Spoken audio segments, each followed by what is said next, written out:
À la fin janvier 1945, Berlin était plongé dans une atmosphère d'effondrement émotionnel et de chaos total. Les sirènes anti-aériennes retentissaient immanquablement 2 fois par nuit, à 8 heures, puis à 11 heures. Les déplacés arrivant de l'Est apportèrent des récits effrayants de ce qui se passait aux mains de l'armée rouge. Pendant ce temps, la Hongrie, jusqu'alors un allié fidèle de l'Axe dans les Balkans, semblait avoir définitivement changé de camp en soutenant l'Union soviétique. Les nouvelles de l'avancée rapide des forces soviétiques semaient la panique, et la population acceptait déjà que le front de l'Est s'effondrait irrémédiablement. Parmi les soldats ordinaires circulait l'espoir que les soviétiques n'exécuteraient que les officiers et les membres des SS, tandis que les employés civils et les ouvriers tentaient de se convaincre qu'ils ne seraient pas victimes de représailles de la part de l'envahisseur. Les informations les plus fiables sur l'état du front occidental ne provenaient pas de sources officielles, mais circulaient de manière informelle grâce au personnel ferroviaire. Ces employés étaient souvent mieux informés de l'avancée ennemie que le haut commandement lui-même. À mesure que la guerre avançait, de plus en plus de citoyens allemands choisissaient de prendre le risque d'écouter clandestinement les émissions de la BBC, tout en sachant qu'un simple signalement de voisins à la Gestapo pouvait les envoyer directement dans un camp de concentration. Malgré cela, de nombreux fervents partisans de Hitler et de Goebbels continuèrent de croire aveuglément aux versions diffusées par le ministère de la Propagande, connu sous le nom de Promis. Les transports urbains restaient paralysés, obligeant les travailleurs à contourner les décombres quotidiennement pour se rendre à leur poste. Certains parvenaient à improviser des abris dans des appartements proches de leur lieu de travail afin d'éviter les déplacements.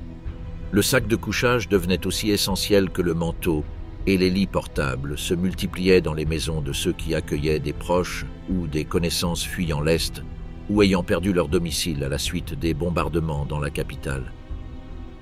Parmi ceux qui avaient des contacts ou des ressources, commençaient à circuler des plans de fuite de Berlin, alimentés par des histoires inquiétantes de propriétaires exécutés sommairement par les troupes soviétiques en Prusse orientale. Pour beaucoup, il devenait évident que la noblesse terrienne et les élites militaires étaient désormais des cibles prioritaires de l'armée rouge, qui, dans sa rhétorique, assimilait l'élimination du national-socialisme à la destruction du vieux pouvoir des Junkers. Ceux qui tentaient de quitter Berlin devaient prendre des précautions extrêmes, car Goebbels avait averti que partir sans autorisation serait considéré comme un acte de trahison. Pour sortir légalement, il fallait un sauf-conduit, lequel n'était accordé que si l'on justifiait d'un travail jugé essentiel hors de la ville. Même ceux qui avaient des raisons légitimes étaient accueillis par des suggestions murmurées de leurs collègues. « Ne reviens pas, reste là où tu vas ». La majorité rêvait de trouver refuge dans quelques villages éloignés du conflit, où il restait encore des fermes avec des réserves alimentaires. Certains, désespérés, commençaient à envisager la possibilité d'obtenir de faux papiers, ce qui rendit les diplomates étrangers soudainement très populaires. Les employés ministériels, quant à eux, furent réaffectés vers le sud dans les semaines suivantes, bénéficiant de leur position. La menace la plus redoutée par beaucoup était la vague d'exécutions ordonnée par Himmler et menée par les SS. Le 23 janvier, tandis que les forces soviétiques franchissaient les limites orientales du Reich, plusieurs opposants impliqués dans l'attentat du 20 juillet furent fusillés à Plötzensee. Parmi eux se trouvaient le comte Helmut James von Moltke, Eugen Bolz et Erwin Planck, fils du célèbre physicien Max Planck. Dans ce climat de répression, Goebbels lança un nouveau slogan « Nous vaincrons parce que nous devons vaincre ». Pour ceux qui ne suivaient pas l'idéologie nazie, ce mot d'ordre ne générait que désespoir et rejet, bien que la majorité des citoyens n'osait même pas le remettre en question. Même lorsque la défaite semblait inévitable, beaucoup restaient attachés à l'idée d'une victoire finale, davantage par peur et résignation que par conviction. La machine de propagande de Goebbels, conçue pour éliminer toute notion d'alternative, avait réussi à imposer l'illusion qu'il n'existait pas d'autre destin possible pour l'Allemagne que la lutte jusqu'au dernier souffle. Goebbels, dans sa double fonction de ministre de la propagande et commissaire du Reich pour la défense de Berlin, se déplaçait avec aisance et enthousiasme comme principal porte-parole de la guerre totale. Il ne cessait d'apparaître dans les manifestations publiques. Il parcourait les rangs du Volkssturm, prononçait des discours enflammés et effectuait des visites de propagande auprès des troupes, renforçant son image de dirigeant actif. Pendant ce temps, la figure de Hitler devenait de plus en plus lointaine pour la population. Son absence dans les actualités était évidente, et la dernière fois que beaucoup l'avaient entendu remontait à son message radiophonique du 30 janvier, date à laquelle on commémorait le 12e anniversaire du régime nazi. Cependant, sa voix n'inspirait plus ni peur ni détermination. Elle paraissait éteinte, méconnaissable. Cela alimenta une vague de rumeurs affirmant qu'il était mort ou qu'il avait été capturé. Le régime ne précisa jamais si le Führer se trouvait dans sa retraite de Berchtesgaden ou toujours réfugié à Berlin. Pendant ce temps, Goebbels, présent dans la ville et parmi les civils souffrant des bombardements, renforçait sa popularité. Hitler, en revanche, semblait fuir sa capitale dévastée, refusant même d'en contempler le désastre qu'elle était devenue. Le destin brutal qui attendait les civils allemands ne faisait que commencer, et dans des lieux comme Breslau, la tragédie atteignit des niveaux insupportables. Avec l'avancée implacable de l'armée rouge et les chars du général Leliouchenko, la ville fut plongée dans la panique. Même si l'on ne sait pas avec certitude si certains réfugiés sont morts à bord des navires coulés lors de la fuite, les souffrances de milliers de femmes et d'enfants ayant tenté de fuir à pied en plein hiver sont bel et bien documentées. Les hommes qui n'étaient pas encore enrôlés dans la Wehrmacht furent mobilisés par le Volkssturm pour défendre la ville, laissant leurs familles derrière eux. Ainsi, les maires se retrouvèrent seuls, poussés par le désespoir, tandis que les haut-parleurs dans les rues exhortaient les habitants à évacuer sans délai. Ceux qui n'avaient pas pu embarquer dans les trains bondés durent entreprendre la marche avec leurs enfants dans les bras, comptant sur la promesse d'aide de la NSV, l'organisation d'aide sociale du parti nazi. Ils transportaient des sacs à dos remplis de lait en poudre, de couvertures et de thermos de lait chaud, essayant de protéger leurs bébés du froid extrême. Mais à l'approche des limites de la ville, la réalité fut dévastatrice. Ils étaient seuls. Presque aucun véhicule ne circulait, et la majorité d'entre eux dut avancer à pied sur des routes couvertes de neige. Les mères, épuisées, finirent par abandonner les landaux et porter leurs enfants directement dans leurs bras. Le vent glacial transformait le contenu des thermos en liquide glacé, et nourrir les nourrissons devenait une tâche désespérée. Nombreuses étaient celles qui tentaient d'allaiter dans des cabanes ou derrière des murs, dans n'importe quel abri contre le vent, mais le froid était implacable. Le lait ne coulait plus et le corps des mères commençait à perdre de la chaleur de manière alarmante. Certaines souffraient de gelures au sein. Dans une lettre envoyée par une jeune mère à sa propre mère, elle racontait avec angoisse comment son fils était mort d'hypothermie et comment d'autres femmes, brisées, pleuraient en tenant le corps inerte de leur bébé. Le long des routes, on voyait des silhouettes silencieuses, des mères assises dans la neige, entourées de petits-enfants, tremblants, ne sachant pas si leur mère était encore vivante ou déjà morte d'épuisement et de froid. Dans de telles circonstances extrêmes, la différence entre un évanouissement et la mort devenait imperceptible. Ce n'était pas une évacuation, c'était le début d'un calvaire. La punition infligée aux Allemands, entre les mains de ceux qui avaient souffert d'années d'occupation et de répression, atteignit des niveaux de violence déchaînés. La soif de vengeance parmi les rangs polonais était telle qu'elle suscita même des inquiétudes au sein de l'appareil soviétique. Le général Ivan Serov, chef du NKVD affecté au premier front biélorusse, envoya un rapport à Lavrenti Beria avertissant que le comportement des troupes polonaises entravait sérieusement les activités du renseignement militaire. Selon ces précisions, les soldats de la première armée polonaise traitaient les prisonniers allemands avec une brutalité incontrôlée. Dans de nombreux cas, les captifs n'arrivaient même pas au lieu de détention prévu. L'un des exemples les plus extrêmes se produisit dans le secteur du 2e régiment d'infanterie de la 1re division. Là, 80 Allemands furent capturés vivants, mais seuls 2 atteignirent les installations destinées aux prisonniers. Les autres furent exécutés sommairement en chemin. Le massacre ne se limita pas à des actes impulsifs dans la chaleur du combat. Même après des interrogatoires préliminaires, lorsque les prisonniers étaient transférés à l'officier de renseignement pour un interrogatoire formel, ils étaient fusillés avant d'arriver. Ce schéma n'était pas un cas isolé, mais faisait partie d'un cycle implacable de punitions collectives. Pour les Polonais, qui avaient vu leur ville détruite et leur population massacrée par les Allemands, il n'y avait pas de place pour le pardon, seulement la violence en réponse à des années d'horreur. La résurgence de l'horreur, les tortures brutales subies par le peuple allemand. Sur le front de l'Est, la fureur de l'armée rouge a tout ravagé sur son passage. De Königsberg à Vienne, les troupes soviétiques avançaient, enivrées par un mélange de victoire, de revanche et de haine. Pour des millions de soldats soviétiques, il s'agissait d'une campagne de justice personnelle, une revanche pour les villages rasés, les frères assassinés, les villes incendiées par la Wehrmacht. Mais cette justice s'est rapidement transformée en cruauté indiscriminée. Les viols massifs ne se sont pas limités à Berlin. Ils ont eu lieu dans presque toutes les villes et tous les villages allemands occupés par les soviétiques. En Silésie, en Poméranie, en Prusse orientale, des atrocités ont été commises, à peine évoquées aujourd'hui dans les manuels scolaires. Dans de nombreux villages, pas une seule femme n'a échappé aux violences sexuelles. Plusieurs historiens reconnus ont affirmé que le viol collectif était devenu une punition symbolique et systématique. Ce fut un phénomène si répandu que même des hauts commandants soviétiques ont reconnu en privé la gravité de la situation.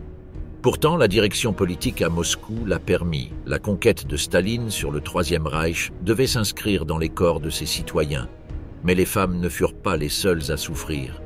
Dans de nombreux cas, les hommes allemands civils, qu'ils soient âgés ou adolescents, furent exécutés sommairement, sans procès. D'autres furent déportés vers l'Est, dans des camps de travail forcés en Union soviétique. Beaucoup ne revinrent jamais. Les enfants non plus n'échappèrent pas à la brutalité. Certains furent tués avec leurs parents, d'autres, devenus orphelins pendant la guerre ou après l'occupation, furent abandonnés dans des orphelinats, sans identité ni patrie. Les familles se dissolvaient entre les colonnes de fumée et les colonnes de soldats. En Prusse orientale, l'enfer prit la forme d'un exode. Des villes côtières comme Pilo et Danzig se remplirent de réfugiés tentant d'embarquer vers l'ouest, fuyant l'armée rouge. Mais beaucoup échouèrent. Les trains étaient bombardés, les bateaux coulés, les routes bloquées par la glace ou par des cadavres. Certains moururent gelés, d'autres furent fusillés par des soldats soviétiques. Ceux qui survécurent le firent avec une âme mutilée. À l'ouest, l'occupation alliée fut différente et même si elle est souvent présentée comme un processus plus civilisé, elle ne fut pas exempte de violence. Les forces américaines, britanniques et françaises trouvèrent un pays en ruine. Bien que le traitement fût moins brutal qu'à l'Est, la vengeance n'était pas absente. Des camps d'internement furent établis pour les Allemands accusés de collaboration ou de simple sympathie nazie. Dans de nombreux cas, sans procès ni preuve, on leur refusa nourriture, soins médicaux et dignité humaine. L'un des épisodes les plus sombres fut celui des camps de Rheinwissenlager, dont nous parlerons plus tard. En France, la situation fut encore plus humiliante pour certains Allemands. Des troupes coloniales d'Afrique subsaharienne intégrées à l'armée française furent délibérément déployées dans des zones allemandes pour punir la population. De nombreux témoignages recueillis par la Croix-Rouge et des correspondants de guerre décrivent des viols, des pillages et des abus. À Stuttgart et dans d'autres villes, des centaines de femmes furent agressées. Les autorités françaises n'intervinrent que rarement. La doctrine alliée supposait que le peuple allemand devait être rééduqué depuis zéro. Cela incluait la censure de la presse, l'endoctrinement scolaire et l'élimination des symboles. Mais cela signifiait aussi l'humiliation collective. Les enfants allemands étaient obligés de regarder des films sur les camps de concentration. Des populations entières furent contraintes d'enterrer les cadavres des victimes de l'Holocauste. Tout cela visait à inculquer une culpabilité perpétuelle. Mais la frontière entre justice et vengeance est fragile. Dans de nombreux villages du sud de l'Allemagne, des soldats américains organisèrent des défilés forcés de civils devant des fosses communes. Ailleurs, ils installèrent des pancartes disant « Ici sont morts les vrais Allemands ». La psychologie des vaincus ne fut pas reconstruite. Elle fut démolie. Les femmes violées ne trouvèrent aucune compréhension. Elles furent stigmatisées, appelées collaboratrices ou tout simplement ignorées par leurs voisins. Beaucoup se turent, incapables de verbaliser leur traumatisme. Les hommes revenus du front ou des camps ne trouvèrent ni foyer ni honneur. Ils étaient des fantômes dans un pays en ruine. Et pourtant, la machine de la vengeance ne s'arrêta pas. Car au-delà des décisions des gouvernements, la colère s'était enracinée dans le cœur des peuples. La violence d'après-guerre fut l'écho sombre de la violence nazie, une répétition sans rédemption. Partout sur le continent, les Allemands étaient désormais l'ennemi universel, même ceux qui avaient été persécutés par les nazis, même les enfants nés en 1945. La notion de justice se confondit avec celle de punition collective. Ce qui avait commencé comme une libération se termina, pour beaucoup, comme une condamnation perpétuelle. Le pendule de la cruauté, les camps de concentration alliés dans l'Allemagne occupée.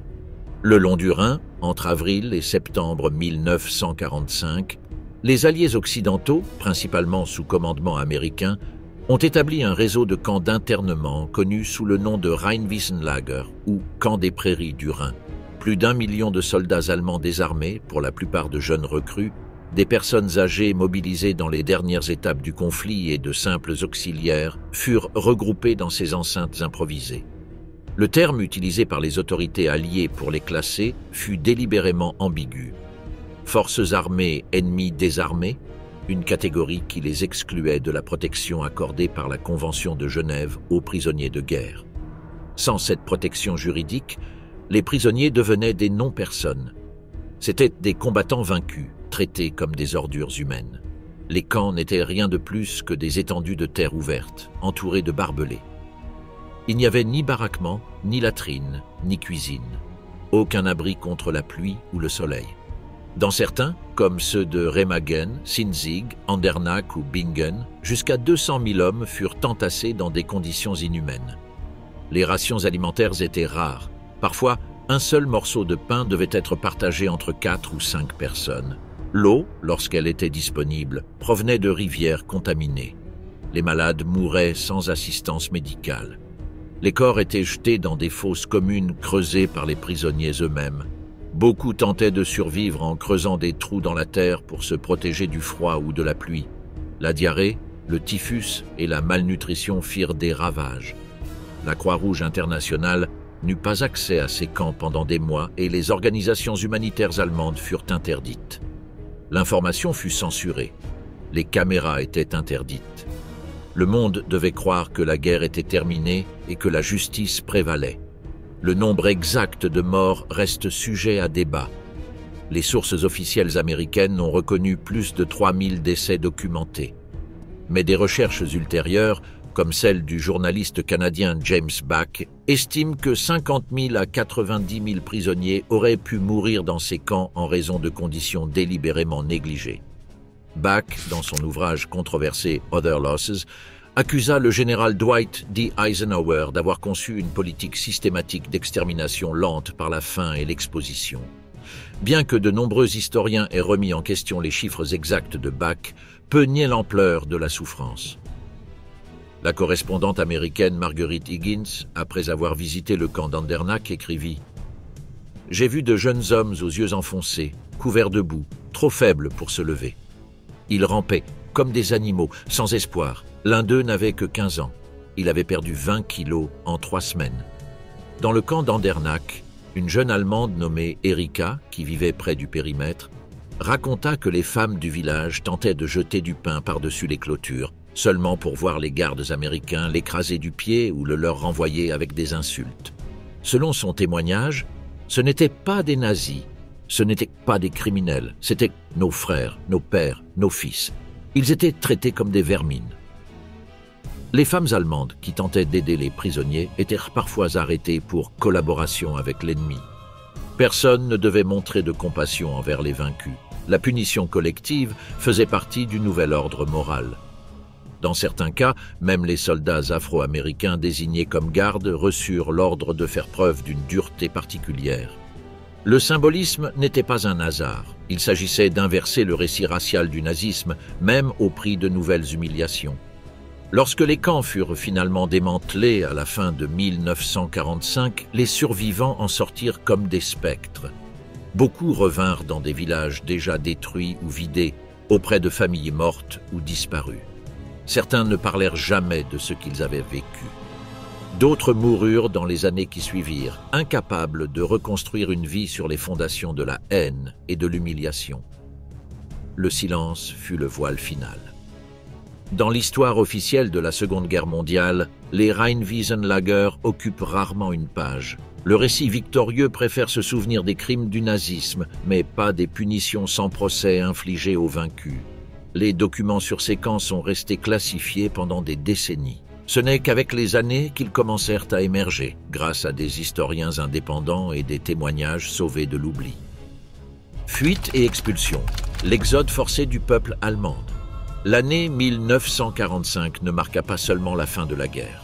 Elle marqua aussi la fin d'une histoire millénaire, celle des Allemands établis en Europe de l'Est, dans des territoires comme la Prusse orientale, la Silésie, les Sudètes, ainsi que dans certaines régions de la Pologne, de la Tchécoslovaquie, de la Hongrie, de la Roumanie et des Balkans. Une présence remontant, dans certains cas, au Saint-Empire romain germanique, disparut presque du jour au lendemain, effacée par la vengeance, la politique et le chaos. Entre 12 et 14 millions d'Allemands ethniques, connus sous le nom de Volksdeutsche ou simplement les déplacés, furent expulsés de leur foyer entre 1945 et 1950. Le processus ne fut ni une évacuation ordonnée, ni une migration volontaire. Ce fut une épuration ethnique déguisée, justifiée par la logique du châtiment collectif. L'ordre ne fut pas improvisé. Il fut discuté à Yalta et formalisé lors de la conférence de Potsdam, où les puissances victorieuses décidèrent ce qui devait être un transfert ordonné et humain des populations allemandes hors des nouvelles frontières de la Pologne, de la Tchécoslovaquie et d'autres pays voisins. Mais rien ne fut ordonné, et encore moins humain. En Prusse orientale, l'hiver 1944 à 1945 fut le théâtre d'un exode apocalyptique. Fuyant l'armée rouge, des millions de civils allemands quittèrent leur village au milieu de la glace, de la neige et des flammes. Les convois de charrettes furent des cibles faciles pour les avions soviétiques. Les colonnes de réfugiés, composées de femmes, de personnes âgées et d'enfants, marchaient entre des cadavres, certains figés debout par le gel, tels des statues tragiques au bord du chemin. Une jeune réfugiée écrivit dans son journal « Nous marchions sur des corps. Certains enfants pleurèrent de faim, d'autres ne pleurèrent plus. Ils s'étaient rendus au silence de la mort. » L'un des premiers signes de la catastrophe à venir fut le naufrage du Wilhelm Gustloff, torpillé par un sous-marin soviétique en mer Baltique. Ce fut la plus grande catastrophe maritime de l'histoire, avec plus de 9000 morts, pour la plupart des civils allemands fuyant l'avancée rouge. D'autres navires, comme le Goya et le Steuben, subirent le même sort. La mer devint la tombe d'une nation errante. L'histoire du Wilhelm Gustloff est considérée par de nombreux experts comme l'antichambre du grand génocide que subiraient les Allemands et d'autres Européens de l'Est aux mains des Soviétiques après la chute du Reich. En janvier 1945, glacial, des dizaines de milliers de civils allemands tentaient de fuir par la mer Baltique dans ce qu'on appela l'opération Hannibal, une gigantesque évacuation navale organisée par la Wehrmacht, non pas par altruisme mais par désespoir. L'avancée de l'armée rouge était irrésistible et les atrocités commises en Prusse orientale suscitaient une peur paralysante. Parmi les navires d'évacuation se trouvait le Wilhelm Gustloff, construit à l'origine comme paquebot de croisière dans le cadre du programme nazi « La force par la joie », puis reconverti en navire hôpital, puis en transport de troupes. Le 30 janvier 1945, il quitta le port de Gotenhafen, terriblement surchargé. Conçu pour 1800 personnes, il en embarquait plus de 10 000 ce soir-là, dont des soldats blessés et du personnel naval, mais surtout des civils, des femmes, des enfants et des nourrissons. Il faisait moins 18 degrés Celsius. La mer était agitée et infestée de sous-marins soviétiques. À 21h16, à moins de 30 km des côtes, le sous-marin soviétique S-13, commandé par Alexander Marinesko, repéra le navire au radar et tira 3 torpilles sans hésitation. Toutes atteignirent leur cible. La première frappa la proue, la seconde les cabines des femmes réfugiées, la troisième détruisit la salle des machines. Le Gustloff sombra en moins de 50 minutes. Il n'y eut presque aucun sauvetage possible. Les canaux de sauvetage étaient rares, les ponts glissants. Beaucoup moururent dans l'explosion, d'autres furent piétinés dans la panique. Des milliers tombèrent à la mer et moururent gelés en quelques minutes. Les navires de secours réussirent à sauver environ 1200 survivants. Mais plus de 9000 personnes périrent dans ce qui reste la plus grande tragédie maritime de l'histoire de l'humanité, plus grave encore que celle du Titanic. Pourtant, le monde s'en souvient à peine, car comme beaucoup d'abus et de crimes de guerre commis par les Alliés à cette époque, cela ne cadrait pas avec la narration des vainqueurs et des vaincus. Certains corps réapparurent des mois plus tard, ramenés par les vagues sur le rivage, tenant des poupées gelées dans les bras ou étreignant des frères déjà morts. D'autres ne furent jamais retrouvés, ils devinrent une partie de la mer. Le Gustloff est aujourd'hui une épave oubliée, un cimetière silencieux englouti. Un symbole de la guerre qui continuait à tuer même après la capitulation signée. Mais, comme mentionné, les événements de janvier 1945 n'étaient que le début du désastre humanitaire. Après la fin officielle du conflit, les expulsions s'intensifièrent. En Pologne, les Allemands furent arrachés à leurs maisons, leurs terres confisquées, leurs villages renommés. Dans bien des cas, ils furent enfermés dans des camps de transit, où ils mouraient de faim, de typhus ou sous les coups. En Tchécoslovaquie, les décrets Beneš légalisèrent l'expropriation et la dépossession totale des biens. Des centaines de milliers d'Allemands furent également privés de leur citoyenneté, de leur propriété et de leurs droits civiques. Dans certaines localités, ils furent marqués de brassards blancs ou humiliés en public avant d'être forcés de partir. Les trains utilisés pour l'expulsion n'étaient pas différents de ceux de l'extermination nazie. Des wagons bondés, sans eau, sans nourriture, sans destination claire. Ceux qui survivaient au voyage arrivaient dans une Allemagne en ruine, où ils n'étaient pas accueillis en victimes, mais perçus comme un fardeau gênant. En Hongrie, en Roumanie et en Yougoslavie, le schéma se répéta. Les Volksdeutsche furent spoliés de tout. Des milliers furent déportés dans des camps de travail forcés en Union soviétique. En Yougoslavie, sous le régime de Tito, des dizaines de milliers furent exécutés ou moururent dans des camps comme Gakova et Knichanin, où le taux de mortalité atteignit 30%. Ils furent accusés de trahison, de collaboration, de fascisme, même si beaucoup n'avaient jamais eu aucun lien avec le régime nazi. Les chiffres sont vertigineux, entre 500 000 et 2 millions de morts, selon diverses sources, parmi les victimes de l'expulsion et de l'exode. Les estimations les plus conservatrices évoquent au moins 600 000 vies perdues. Mais au-delà des chiffres, il y a la tragédie invisible, la perte d'un monde. Des villages entiers disparurent. Des églises luthériennes vieilles de plusieurs siècles fermèrent leurs portes. Des dialectes uniques furent oubliés. Les fils invisibles qui reliaient les générations furent brisés. Dans de nombreuses régions d'Europe centrale, les traces de la culture allemande furent effacées, comme si elles n'avaient jamais existé. Les Soviétiques ne voulèrent pas seulement expulser les Allemands, ils voulaient aussi éradiquer leur histoire et leur culture. Les nouvelles générations grandirent sans savoir ce qui s'était passé. Les victimes furent réduites au silence par la narration officielle du bien contre le mal. Et le mot honte devint un fardeau partagé par tous les Allemands, sans distinction entre coupables et innocents.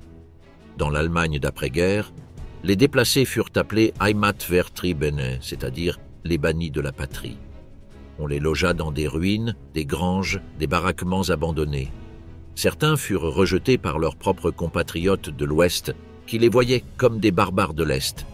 D'autres dissimulèrent leurs origines, leurs accents, leurs douleurs. Pendant des années, leur tragédie resta un tabou. Ce n'est que des décennies plus tard, avec la reconstruction et la réunification, que l'Allemagne commença à reconnaître publiquement la souffrance de ces millions d'âmes sans patrie. Des monuments furent érigés, des commémorations organisées, mais la mémoire arriva trop tard. Beaucoup étaient déjà morts. Flüchtenvertreibung ne fut pas seulement un épisode d'après-guerre. Ce fut une épuration démographique aux conséquences culturelles, psychologiques et morales. Ce fut le châtiment des vivants pour les crimes des morts. Et ce fut aussi le point final d'une Allemagne plurielle étendue au-delà de l'Elbe, dont les traces ne subsistent aujourd'hui que dans des pierres tombales oubliées et des noms effacés des cartes. La fureur de la libération. Exécution de civils allemands en Tchécoslovaquie.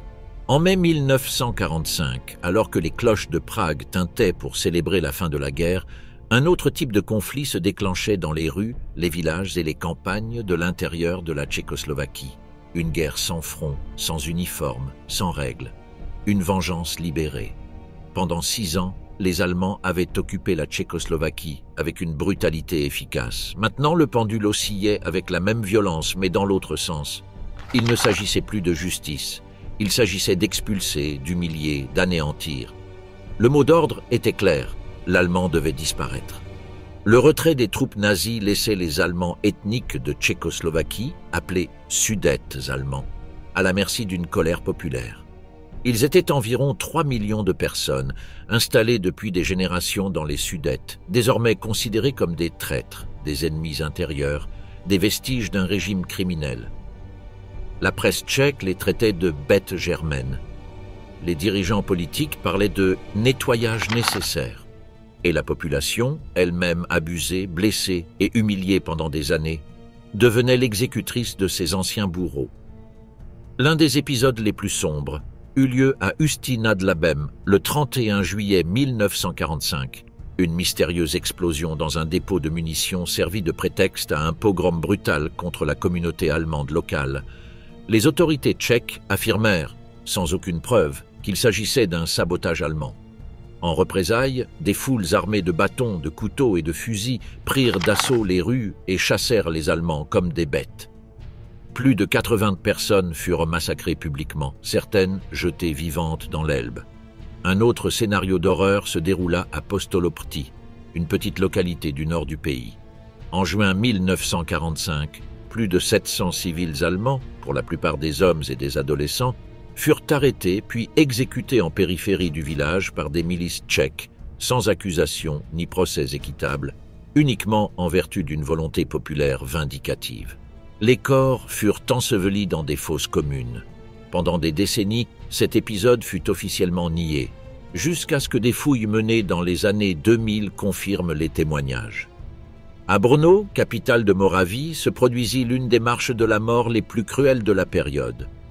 Dans la nuit du 30 mai 1945, plus de 20 000 Allemands, majoritairement des femmes, des personnes âgées et des enfants, furent expulsés de la ville à pied, sous escorte armée, en direction de la frontière autrichienne.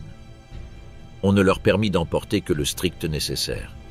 La marche s'effectua sous une chaleur extrême, sans eau ni nourriture.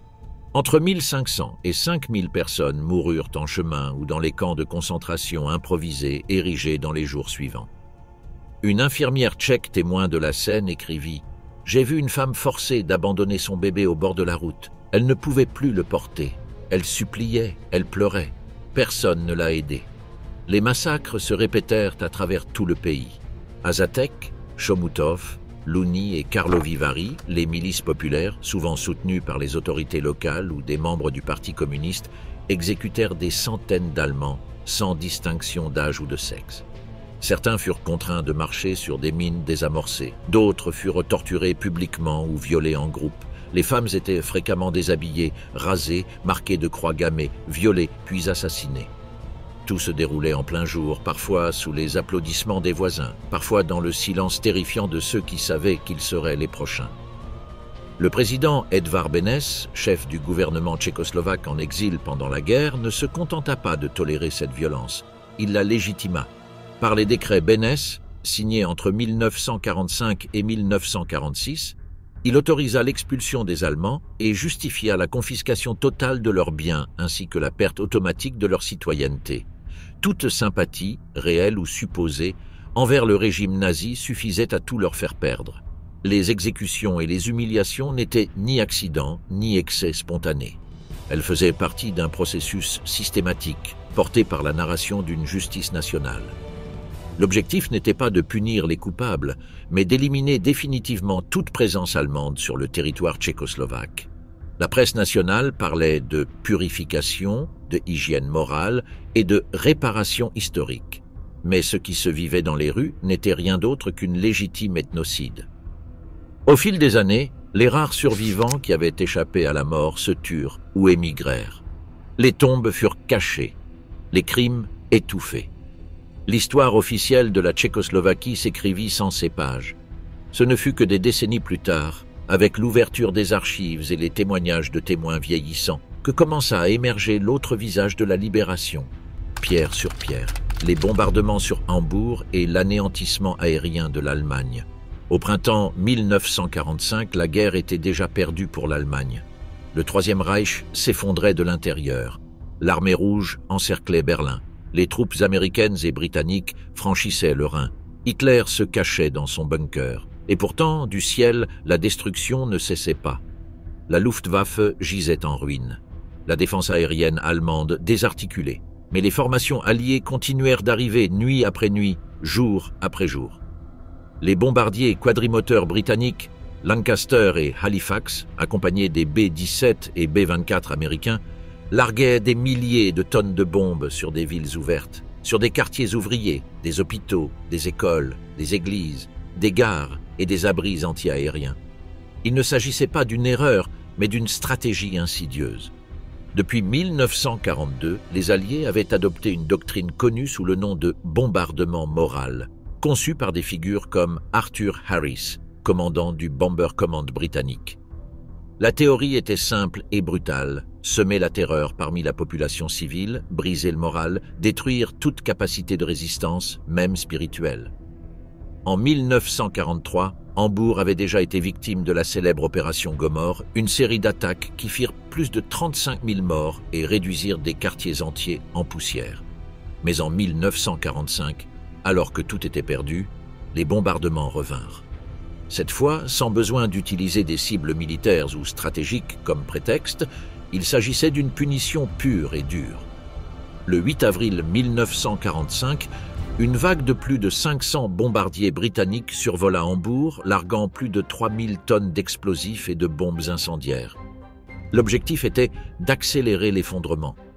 Ce qu'ils laissèrent derrière eux fut une ville fantôme, un cratère fumant sur les ruines d'une métropole qui, quelques années auparavant, était un symbole du commerce et de la culture allemande. Les bombes ne faisaient pas la distinction entre soldats et civils. Elles tombaient sur des hôpitaux remplis de blessés, sur des maisons de retraite, sur des abris improvisés où des enfants dormaient à même le sol. Les bombes incendiaires provoquaient des tourbillons de feu, alimentés par l'oxygène aspiré depuis les sous-sols. Les températures atteignaient les 1000 degrés Celsius, l'asphalte fondait. Les gens brûlaient vifs ou mouraient asphyxiés en ouvrant la porte de l'abri et en respirant l'air surchauffé. Plus de 20 000 personnes moururent à Hambourg, rien que lors des bombardements de mars et avril 1945. La plupart étaient des civils. Beaucoup étaient des personnes âgées, des femmes, des enfants. D'autres, des prisonniers de guerre alliés ou des réfugiés allemands fuyant l'Est. Ironiquement, beaucoup des morts n'étaient ni nazis ni soldats, mais des victimes des propres crimes du régime, qui payaient désormais de leur vie. Mais Hambourg ne fut pas la seule. Dresde, Würzburg, Pforzheim, Kassel, Hildesheim, Halberstadt, Leipzig, Potsdam et des dizaines d'autres villes plus petites furent rayées de la carte. Le 13 février 1945, Dresde, une ville sans importance militaire directe, sans grandes usines ni concentration de troupes, fut attaquée par plus de 1200 avions. Les bombes incendiaires transformèrent le centre baroque de la ville en fournaise. Entre 25 000 et 35 000 personnes moururent en une seule nuit. La grande majorité étaient des réfugiés et des civils désarmés. Les corps furent calcinés, méconnaissables, empilés sur des places publiques avant d'être enterrés dans des fosses communes. À Pforzheim, le 23 février 1945, en à peine 20 minutes, plus de 17 000 personnes moururent. La ville comptait 65 000 habitants. Ce fut l'un des taux de destruction les plus élevés de toute la guerre. Certaines attaques furent même menées après la reddition de facto des troupes allemandes dans certaines régions, lorsqu'il n'existait plus aucune menace stratégique. Le but semblait alors être la démolition psychologique définitive, l'élimination totale de tout vestige de fierté, de culture ou d'humanité au cœur de l'Allemagne. Dans de nombreux cas, les rapports de renseignement alliés reconnaissaient que les cibles étaient minimales ou sans importance tactique. Mais la machine de bombardement continuait de fonctionner, avec une brutalité routinière, presque administrative. Et bien que de nombreux citoyens alliés ignoraient les détails de ces bombardements, d'autres les célébraient comme une juste rétribution. La presse parlait de « réduire le repère nazi en ruine », tandis que les images venant du terrain, lorsqu'elles arrivaient, ne montraient que des ruines, sans nom, sans cri. L'horreur resta gravée dans la mémoire des survivants, dans les photographies prises en secret, dans les récits retrouvés des décennies plus tard. Hambourg fut transformé en un désert de briques calcinées, ses églises carbonisées, ses hôpitaux écrasés, ses rues méconnaissables. Ceux qui sortirent des abris virent une ville morte. Mais au-delà de la destruction physique, le bombardement total fut un acte d'extermination culturelle et émotionnelle. Des corps moururent, mais aussi des histoires, des familles, des souvenirs, des bibliothèques, des musées, des générations entières d'identités.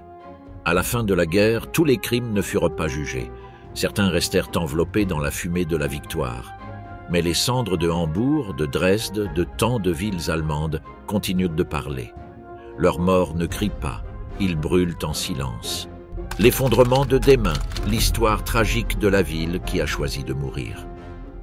Au printemps 1945, sur les rives de la rivière Pine, la petite ville allemande de Demmin devint le théâtre de l'un des actes les plus tragiques et les moins connus de la fin de la Seconde Guerre mondiale.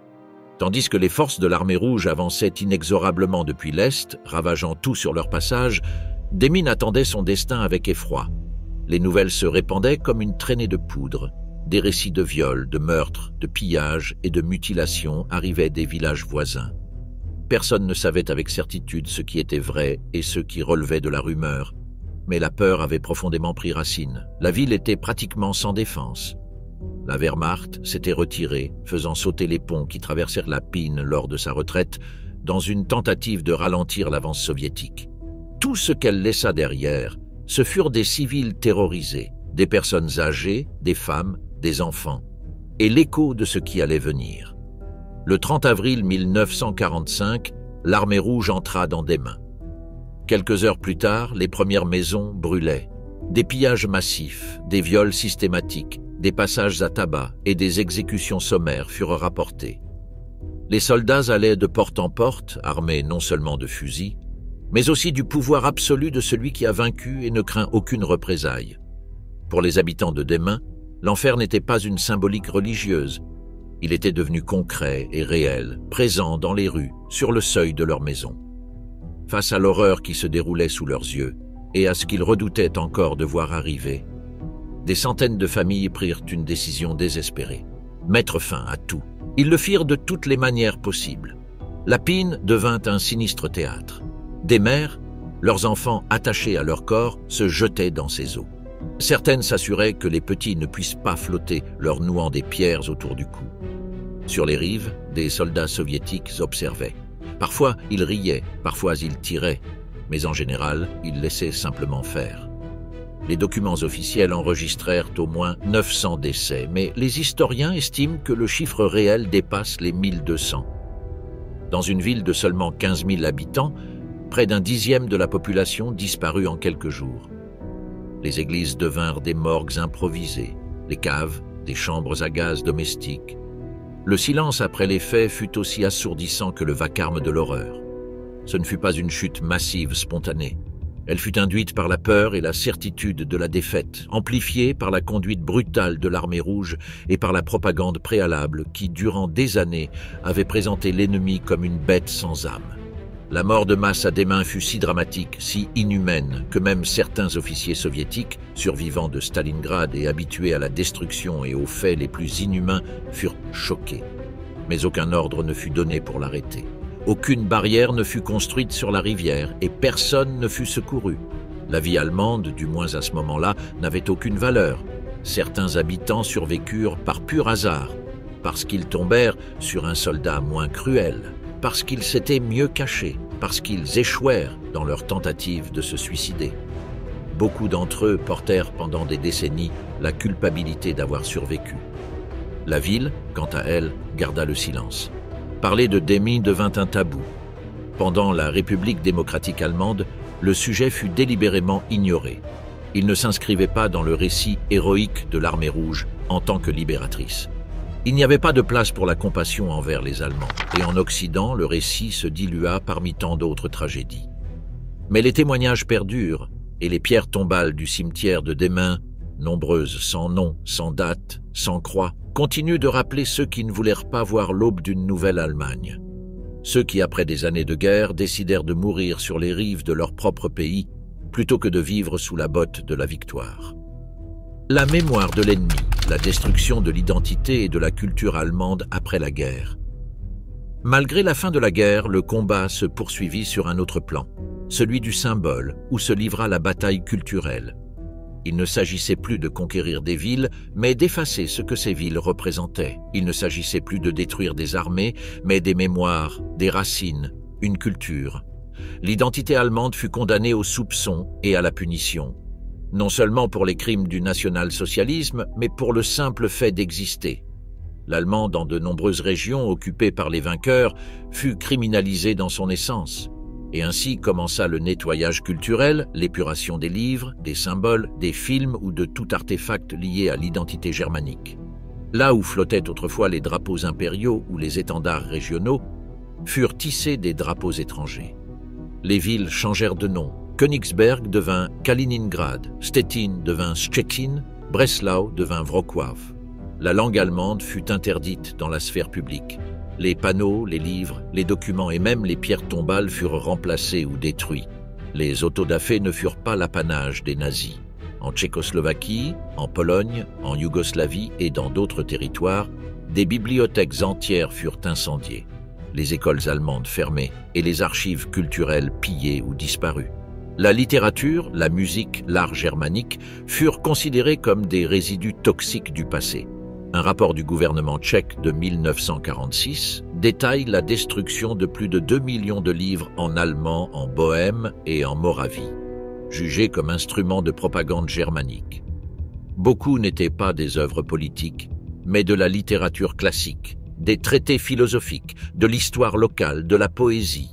Tout ce qui s'exprimait dans la langue du vaincu fut réduit en cendres. Les églises furent profanées, des centaines de monuments furent dynamités ou renversés lors de fêtes publiques, les cimetières des familles allemandes furent ravagés ou, pire encore, pillés. Les croix furent arrachées, les pierres tombales utilisées comme matériaux de construction, les restes humains profanés ou dispersés. Dans de nombreux villages polonais, les ossements de soldats ou de civils allemands furent exhumés et jetés dans des fosses communes sans nom. La mémoire fut effacée avec le marbre. Dans les Sudètes, des dizaines de paroisses catholiques allemandes, certaines datant du XIVe siècle, furent incendiées ou transformées en étables, en entrepôts ou en installations militaires. Les images religieuses furent décapitées. Les cloches, représentant un travail de ferronnerie artisanale impressionnant, furent fondues.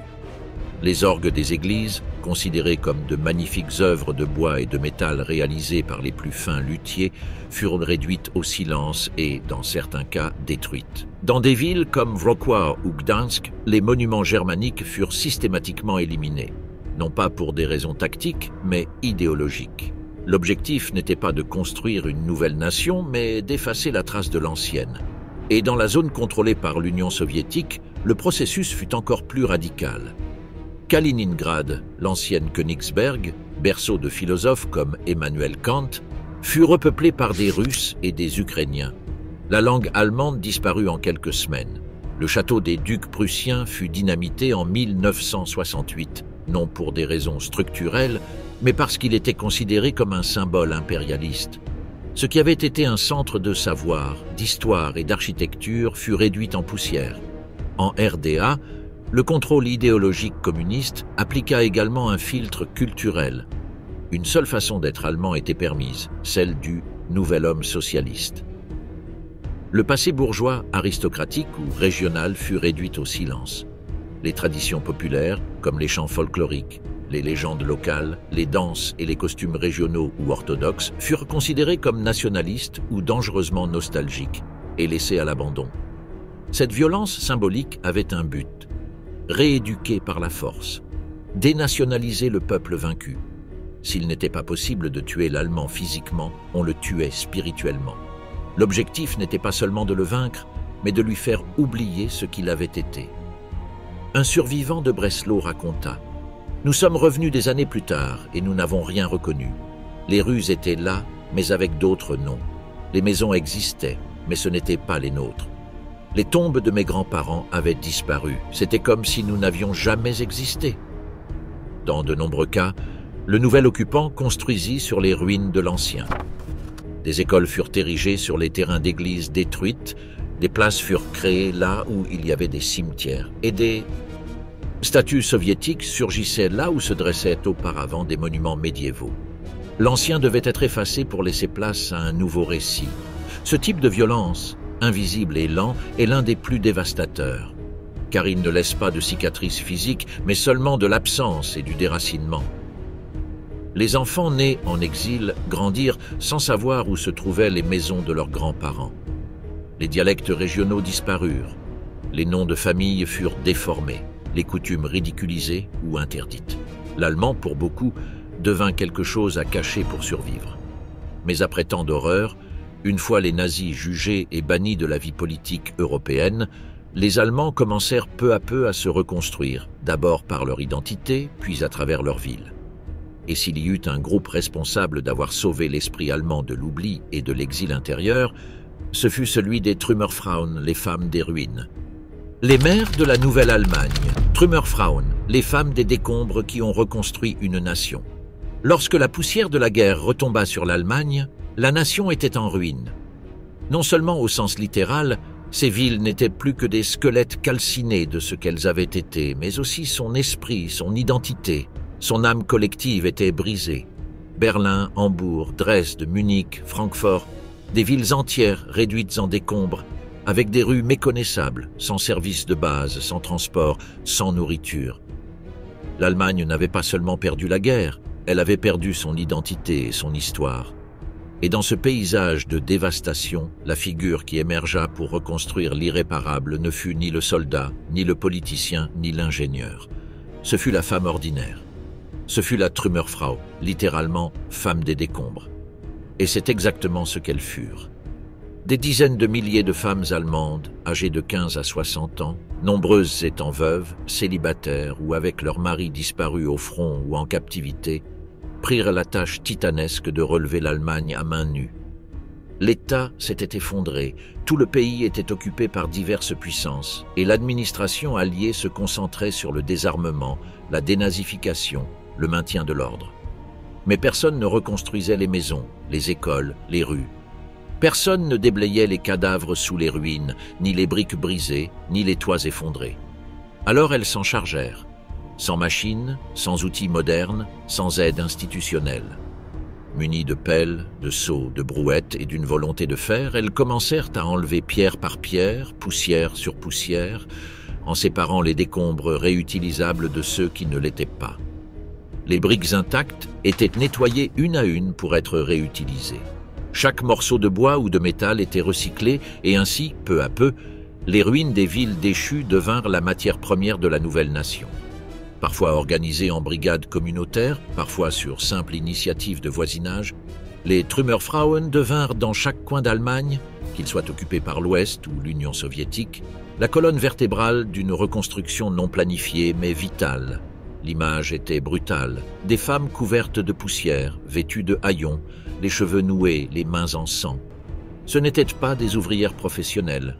Beaucoup étaient enseignantes, infirmières, épouses de la classe moyenne, artistes, jeunes mères.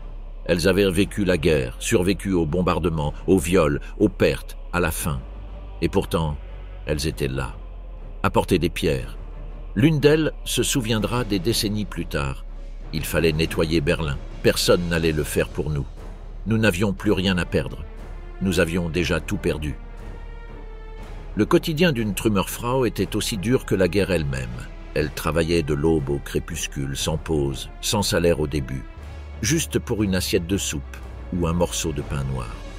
Sous la pluie ou le soleil, parmi les rats et les cadavres, entre les murs prêts à s'effondrer.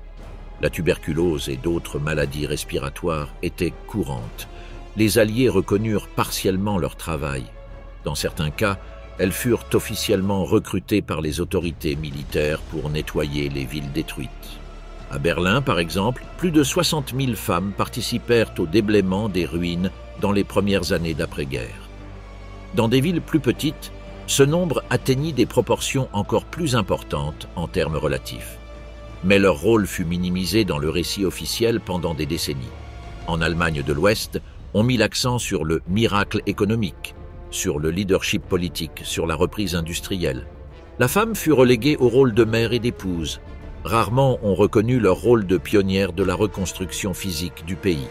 En Allemagne de l'Est, en revanche, le régime socialiste promut l'image de la Trümmerfrau comme héroïne ouvrière, symbole de la nouvelle société sans classe. Des monuments furent érigés en leur honneur, même si ce ne fut pas toujours avec fidélité aux faits. Les villes recommencèrent à respirer grâce à elle.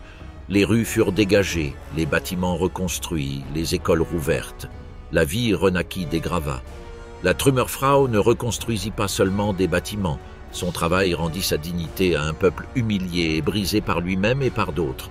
À une époque où être allemand était synonyme de culpabilité et où les femmes étaient perçues comme des victimes collatérales ou des survivantes silencieuses, elles démontrèrent une capacité de résilience, de sacrifice et de force que le monde ne sut ou ne voulut voir.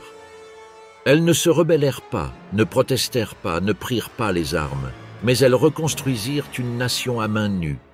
Et elles le firent en silence, sans applaudissements, sans médailles, sans statue, car dans cette Allemagne vaincue, l'héroïsme ne se célébrait plus. Les dernières distinctions qui avaient été célébrées étaient liées à l'Holocauste. Personne n'avait l'envie de reconnaissance grandiose. Pourtant, encore aujourd'hui, on trouve dans certaines petites villes des plaques qui rendent hommage aux Trümmerfrauen. Quelques sculptures et rues portent leur nom, mais leur plus grand monument reste le pays qu'elles ont aidé à reconstruire, pierre par pierre, avec douleur et courage. Là où il y avait des ruines, elles bâtirent des foyers, elles surent remplacer le désespoir par une nouvelle perspective d'avenir. C'étaient des femmes sans voix, sans pouvoir, sans armes. Et pourtant, ce furent elles qui firent le plus pour une nouvelle Allemagne qui, après l'horreur, choisit non pas de périr, mais de se relever. La division de l'Allemagne entre l'Est et l'Ouest et la création du mur de Berlin. Quand le rideau de la Seconde Guerre mondiale est tombé, Berlin n'était pas une ville, c'était une plaie ouverte. Cette métropole vibrante, qui promettait de devenir l'épicentre du Troisième Reich rêvé par Hitler, avait été réduite à une carcasse fumante, divisée, surveillée, réduite à la poussière et aux échos. Les rues étaient pleines de ruines, les gravats bloquaient les avenues, et les sous-sols étaient le seul refuge possible. Mais même au cœur de l'horreur, quelque chose de nouveau commençait à émerger. L'Allemagne, comme Berlin, n'était plus une. C'était une terre sans souveraineté, fragmentée, occupée, dépouillée de volonté, divisée en zones de contrôle, administrée par les vainqueurs, saignée par les pertes humaines et matérielles, poussée vers une redéfinition forcée de son identité. Et au centre, la capitale du Reich vaincu devenait un champ de bataille idéologique qui marquerait le début d'une nouvelle guerre, la guerre froide. Ce Berlin, qui avait été le reflet de l'ego mégalomane du Führer, allait devenir l'image d'un conflit qui couperait le monde en deux moitiés. Comme nous l'avons mentionné, après la guerre, l'Allemagne fut divisée en 4 zones d'occupation, américaine, britannique, française et soviétique. Berlin, situé au cœur du territoire soviétique, fut également divisée en 4 secteurs. Cette situation, censée être transitoire, devint permanente. Dans les années qui suivirent immédiatement la guerre, les différences idéologiques entre les alliés occidentaux et l'Union soviétique se creusèrent. Il ne s'agissait pas seulement de reconstruire, mais de savoir comment reconstruire, quel système politique mettre en place, quelles valeurs privilégier. Capitalisme contre communisme. Démocratie parlementaire contre dictature du prolétariat. L'Allemagne devint le plateau de ce conflit, et Berlin fut le pion le plus fragile et le plus symbolique. Le pont de Glienicke, l'aéroport de Tempelhof, les points de contrôle comme Checkpoint Charlie cessèrent bientôt d'être de simples lieux. Ils devinrent des symboles d'un monde coupé en deux. Mais dans ces premières années, la ville était encore une entité unique, dévastée, en attente de décisions extérieures. Les Berlinois, entre-temps, vivaient parmi les ruines, sans chauffage, sans eau courante dans de nombreuses zones, avec des systèmes de transport détruits et une alimentation insuffisante. La famine était courante et le troc devint le seul moyen de subsistance. Cependant, au milieu de l'effondrement, des signes de vie commencèrent à apparaître. Les enfants jouaient parmi les décombres, les églises improvisaient à nouveau des offices religieux et de petits marchés noirs fleurissaient au coin des rues. Les radios réparées diffusaient des mélodies et les cinémas projetaient de vieux films dans des salles sans siège. L'esprit de Berlin, meurtris mais non vaincus, recommençaient à battre. En 1949, la fracture fut définitive. Les zones d'occupation occidentale s'unifièrent pour former la République fédérale d'Allemagne, avec Bonn pour capitale. En réponse, la zone soviétique proclama la République démocratique allemande avec Berlin-Est pour siège. L'Allemagne n'était plus un seul pays, mais deux pays qui se regardaient avec méfiance, tous deux nés de la défaite. La RFA adopte un modèle démocratique libéral avec un fort soutien américain. Ce fut le point de départ de ce qu'on appela le miracle économique allemand, Wirtschaftswunder. En quelques années, ces villes se modernisèrent, ces industries renaquirent et le mark allemand se stabilisa comme une monnaie forte. La RDA, quant à elle, fut soumise au contrôle rigide du Parti socialiste unifié, à travers lequel l'Union soviétique appliqua un modèle centralisé, collectiviste, avec nationalisation des industries et répression politique. Le ministère de la Sécurité d'État, la redoutée Stasi, devint rapidement le symbole du contrôle total. L'Allemagne de l'Ouest tournait son regard vers l'Ouest, l'Allemagne de l'Est vers l'Est, et au milieu de cette opposition, Berlin fut coupé en deux. Bien que la division physique ne se concrétisât qu'en 1961 avec la construction du mur, la séparation mentale, émotionnelle et administrative avait commencé bien avant. Des milliers de familles furent déchirées. Les lignes de tramway s'arrêtaient à des barricades improvisées, et les gares devenaient des postes de surveillance. Mais peut-être que le plus douloureux fut la fragmentation de la mémoire collective. Chaque Allemagne construisit un récit différent de ce qui s'était passé. À l'Ouest, on parlait de reconstruction, de pardon, de regarder vers l'avenir. Les crimes du nazisme étaient reconnus, mais on commençait aussi, timidement, à évoquer les victimes allemandes. Peu à peu, le discours devint plus nuancé, bien que jamais exempt de polémique. À l'Est, en revanche, le récit officiel était binaire. La RDA se considérait comme antifasciste, héritière de la résistance ouvrière. Les crimes soviétiques, les déportations massives, les viols, la répression furent passés sous silence. La douleur allemande n'existait pas, sauf celle du prolétariat. Les femmes des ruines, Trümmerfrauen par exemple, furent exaltées comme héroïnes du socialisme, mais non comme victimes de l'effondrement national. Malgré tout, l'Allemagne renaquit. Ou plutôt, les deux Allemagnes le firent, chacune à sa manière. À l'ouest, avec l'aide du plan Marshall, des villes entières furent reconstruites, des usines érigées, l'infrastructure modernisée. À l'est, sous pression soviétique, un système industriel planifié se développa, avec des avancées en éducation, logement et santé, mais au prix de la liberté individuelle.